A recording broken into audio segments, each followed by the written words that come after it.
I think to some extent, the political context in the West is that anti-China propaganda, particularly in the US, has reached a stage where politicians seem like they're kind of compelled, they're forced to engage in China bashing. It's become like a form of populism.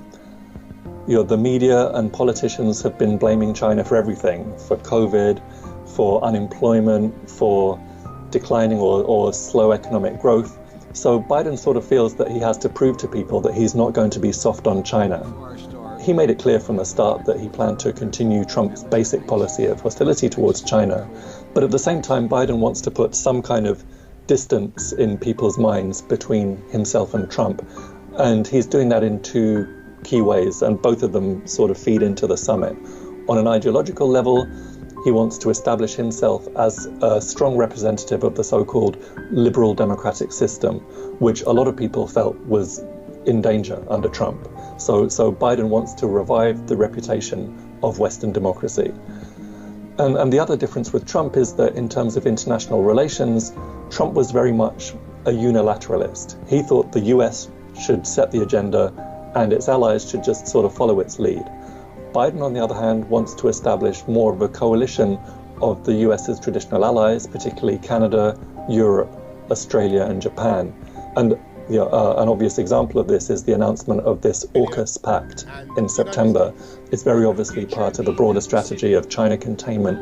I think, in a sense, this summit for democracy brings these elements together. Biden gets to build a pro-US, anti-China, anti-Russia club, and at the same time present the West's very specific version of democracy as a kind of universal truth. I think he may well be hoping that it's going to be a major political milestone of his presidency.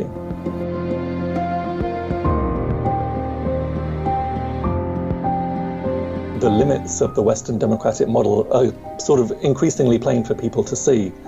Under this model, yes, people have the right to vote for one or the other party, but they never really see substantive improvements in their conditions. They can vote for a personality, a party, a brand, but they can't vote for the type of economic and political change that they really need. Poverty is rising in the West. The number of people living on the streets is increasing every year. Life expectancy in the US actually decreased by 1 year in 2020. And for African Americans, it decreased by 3 years. There's an epidemic of child poverty. 1 in 6 children in the US live in poverty.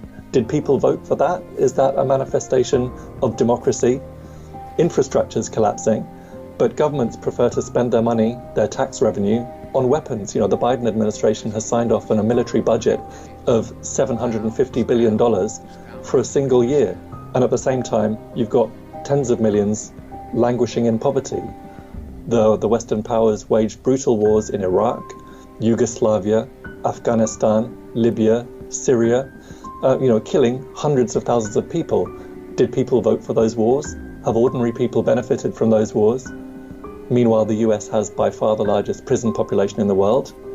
And African Americans, again, are several times more likely to be incarcerated than European Americans.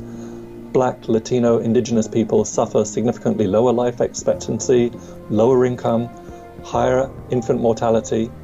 There's 27 million Americans who don't have access to healthcare. Did people vote for these things? And could they change it by voting?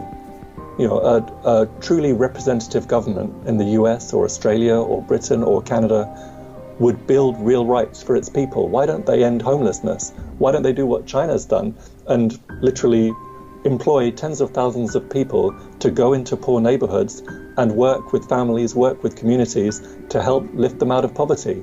Why don't they put a huge priority on containing the pandemic and saving the lives of hundreds of thousands of people? I mean, in the US, nearly 800,000 people have died from COVID. What can we say about how those people have experienced democracy?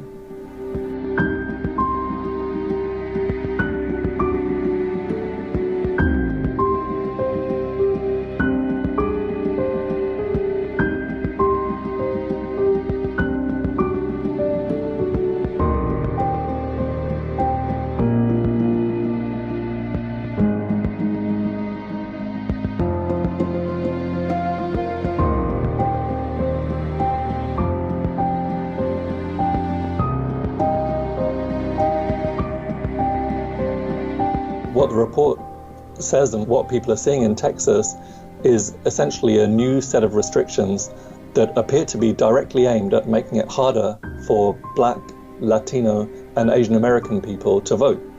And why would authorities in Texas introduce those measures? Because they worry that Black, Latino, and Asian Americans might try to elect people that will represent their interests, that will represent the interests of ethnic minorities and of poor and working class communities. So I think it's really ironic that on the one hand you have this big push by the US to present itself as the world's greatest democracy and the country that essentially gets to define what democracy is. But on the other hand, it's engaged in actively denying whole communities access to that democracy. So, I would urge politicians in the US to listen to their own words and apply basic principles of democracy to their own population.